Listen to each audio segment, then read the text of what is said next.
আউযুবিল্লাহি মিনাশ শাইতানির রাজিম বিসমিল্লাহির রহমানির রহিম আল্লাহুম্মা সাল্লি আলা নূরিকা ওয়া আলা আলিহি ওয়া আলা কাদিমিহি ওয়াসাল্লাম।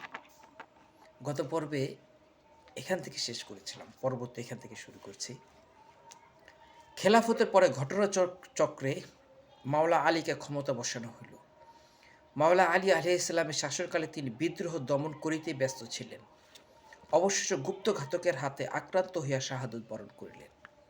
ইহার ফলে আমিরে মাবিয়া আবারও ক্ষমতাশালী হইয়া উঠিল এবং সরাসরি এমন রাজতন্ত্র প্রতিষ্ঠা করিল, যাহার নীতির সঙ্গে মোহাম্মদী ধর্মের কোনো মিল আর রইল না। এরপর বিশ্বাসঘাতক আমিরে মাবিয়া ইমাম হাসান আলাইহিস সালামের সঙ্গে সন্ধি ভঙ্গ করিয়া এজিদকে ক্ষমতা অধিষ্ঠিত করিয়া গেল এবং হোসেন আলাইহিস সালামের হইতে বায়াত গ্রহণের জন্য কেমন করিয়া কৌশলের সহিত চাপ সৃষ্টি করিবে এই সমস্ত এজিদকে শিখাইয়া গেল।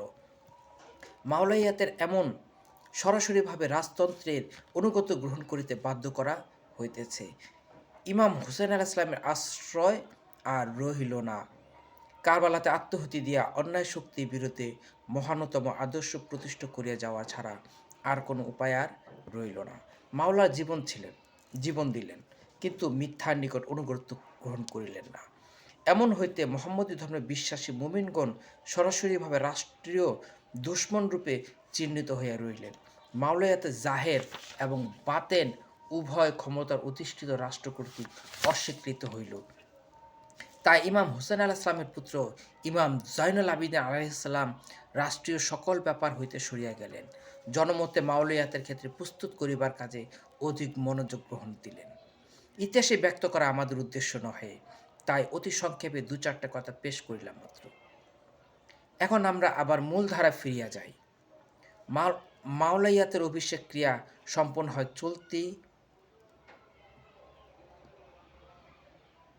পথে কাটা বনে। নবী কেন এরূপ করিলেন? জনগণকে আল্লাহর বাণীটি শুনাইয়া দিয়া মদিনায় পৌঁছাইয়া জাঁকজমক সহিত শান্ত এবং আনন্দের পরিবেশের মধ্যে এই অভিষেক ক্রিয়া সম্পন্ন করিতে পারিতেন। সেরূপ করেন নাই কেন? মানুষ চলতি পথের পথিক, মুসাফির। বিশ্বাসীরা জীবনে একটা কাটাবন সাদৃষ্ট এই পার্থিব জীবনে আল্লাহ তাআলা কর্তৃক অভিষিক্ত হইয়া এখানে তাহাকে জীবনে আধ্যাত্মিক ফুল ফুটাইয়া তুলিতে হইবে। কাটা দেখিয়া ভয় পাইলে চলিবে না। যাত্রাপথে বিশ্রামকালে স্বল্পতার কথা চিন্তা করিয়া হতাশ হইলে চলিবে না। আত্মবিশ্বাস রক্ষা করিয়াই সংসার কাটাবন ক্ষণিককালের মধ্যে তাহাকে তাহার মনোবলে কাটার মধ্যে ফুল ফুটাইয়া তুলিতে হইবে এবং সেইখানে আল্লাহর কর্তৃক অভিষিক্ত এবং গৃহীত হইতে হইবে। প্রাসাদের পার্থিব অভিষেক ক্ষণস্থায়ী, কাটাবনে আধ্যাত্মিক অভিষেক চিরস্থায়ী। কাটাখোঁচার দেহ ধ্বংস হইতে চাইতে পারে, কিন্তু দুঃখের মধ্যে রচিত মানব মনের আধ্যাত্মিক ফুলকে বিনষ্ট করিয়া কাহারও সাধ্য। কে বুঝিবে নবীর দৃষ্টিভঙ্গি? প্রসাদবাসী রাজতন্ত্র কাটাবনে মাওলায়াতের কি মর্যাদা দিতে পারিবে? বস্তুবাদী মানুষ নবুয়তকে কোনো কালেই ব্যাপকভাবে এবং সাময়িকভাবে গ্রহণ করতে পারে নাই। শেষ নবীর ক্ষেত্রে এই সত্য অতি স্পষ্টভাবে প্রমাণিত হইল।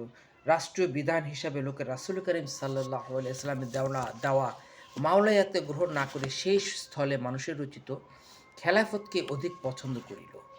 কারণ মাওলায়াতের সংযম অপেক্ষা খেলাফতের স্বেচ্ছাচারিতা অধিক জনপ্রিয় এবং অপার মধুর।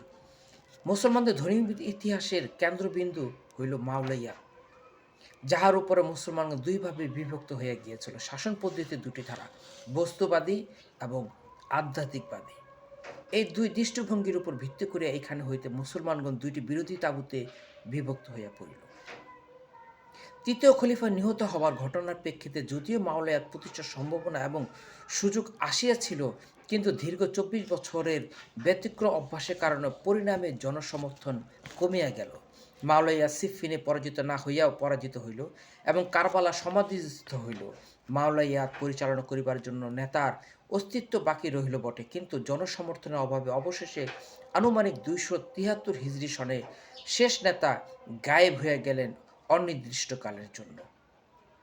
মানবতন্ত্রের বিরুদ্ধে প্রতিদ্বন্দ্বী হইয়া দাঁড়াইবার মতো সকল সম্ভাবনা শেষ হইয়া গেল। স্বেচ্ছাতন্ত্র মোহাম্মদী দিনী ভীতি হইতে রক্ষা পাইল। ধর্মের নামে বাস্তববাদী শাসন ব্যবস্থা আরও জোরদার হইল।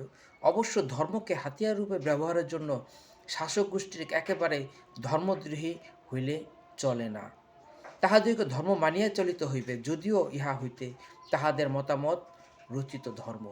এই কারণে জনগণকে ফাঁকি দেওয়ার জন্য বুদ্ধিমান মেধাবী পণ্ডিতগণ সাহায্যে ধর্মকে তাহার মূল ভিত্তি হইতে সরাইয়া দিতে হইয়াছিল এবং অনুষ্ঠানের তুচ্ছরূপের মধ্যে উহাকে বন্দী করিয়া রাখিতেই হইয়াছিল। মুহাম্মদী সিলমোহরের মধ্যে শুরু হইলে মিথ্যা অনুষ্ঠানের উপর ফতুয়াবাজি। মাওলায়াতকে মৌলিক সমর্থন দিতে ইচ্ছা হয় সকলের, কিন্তু কার্যত উহা গ্রহণ করিলে ভালো লাগে না।